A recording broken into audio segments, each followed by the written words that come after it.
come on in. We're here on 107th Street, and I'm just gonna give you guys a quick tour. I love my northern light and how it focuses in and pushes towards this area. So as you can see, got a few things set up, all props and all cool things to enhance the photos and such. If you come over here, I have my workstation for all my prints and all of my framing work. It's very tiny, it's a little desk over here, but got my heat press for reprinting and things, and then I have a lot of my mat and all of my frames stored underneath that table right there. Very accessible, very easy to use, cute little corner. I primarily like to focus and sit here and work. Sometimes I'll set up an easel depending on the area and the light and what's going on that day. But yeah, this is my main spot.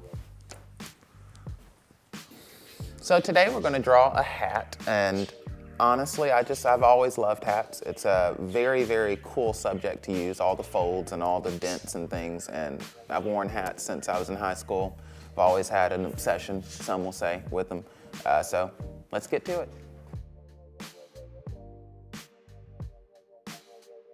I mean, a hat's gonna be different depending upon what type of hat it is, but for the most part, the structure is the same. You're gonna have a bill, you're gonna have a center, and you're gonna have some sort of a crease or fold within the middle. So I think it all is just per memory and just knowing that foundational groundwork with seeing a hat.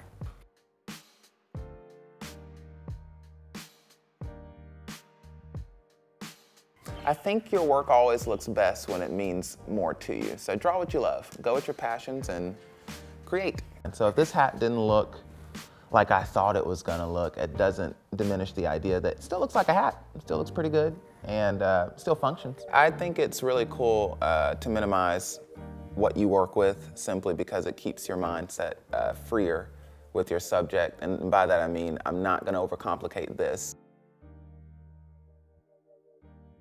I use number 2 pencils or literally any mechanical pencils that you guys probably use through the day-to-day. There's something very, very powerful about shading and the usage of this simple guy. I mean, depending upon how I sharpen it, depending upon how dull it gets or how sharp it is when I begin using, it can be manipulated to just about anything. So don't worry about purchasing the highest priced or like the big ticket items to pull off art. Literally can start one of these guys.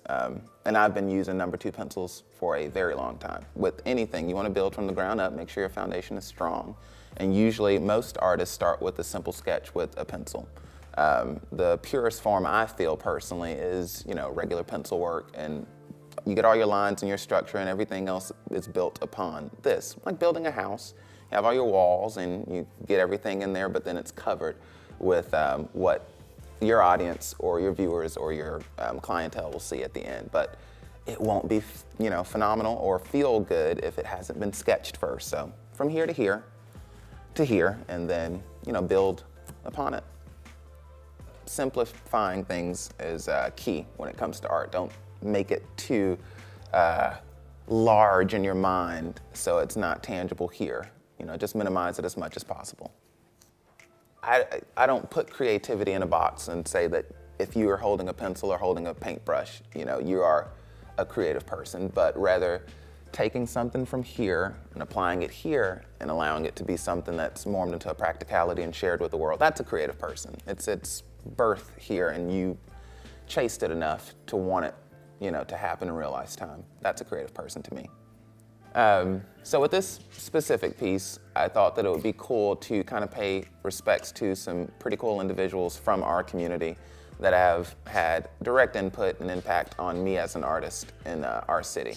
So I didn't know with that specific piece what the order was going to be like, but I knew what I wanted it to look like from the viewer. So I literally just sketched out a shape that I kind of wanted all of their heads and bodies to kind of fit into.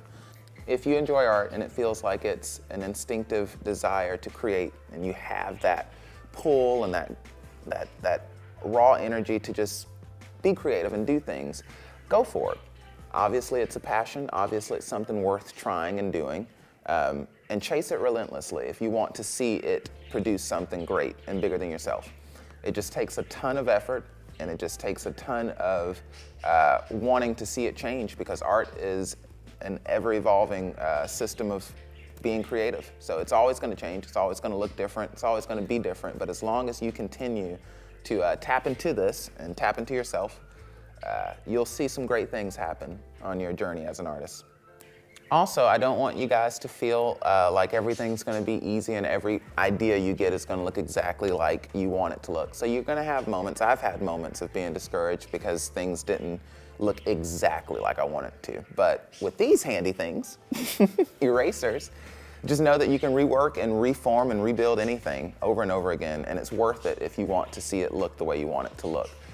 For the kid that's in the class and you're probably the top artist in this moment, don't allow that to psych you out from knowing that there's always going to be another artist and there's always going to be different styles that are surrounding you and your artistry. Work together, figure out how to trade ideas with those up-and-coming artists and other people, and learn how to, I don't know, collaborate young because it's worth it. So something that I was told a while back, and it reminds me of being in elementary school and working and trying to figure out what style of art I wanted to go for, and just kind of learning yourself as an artist.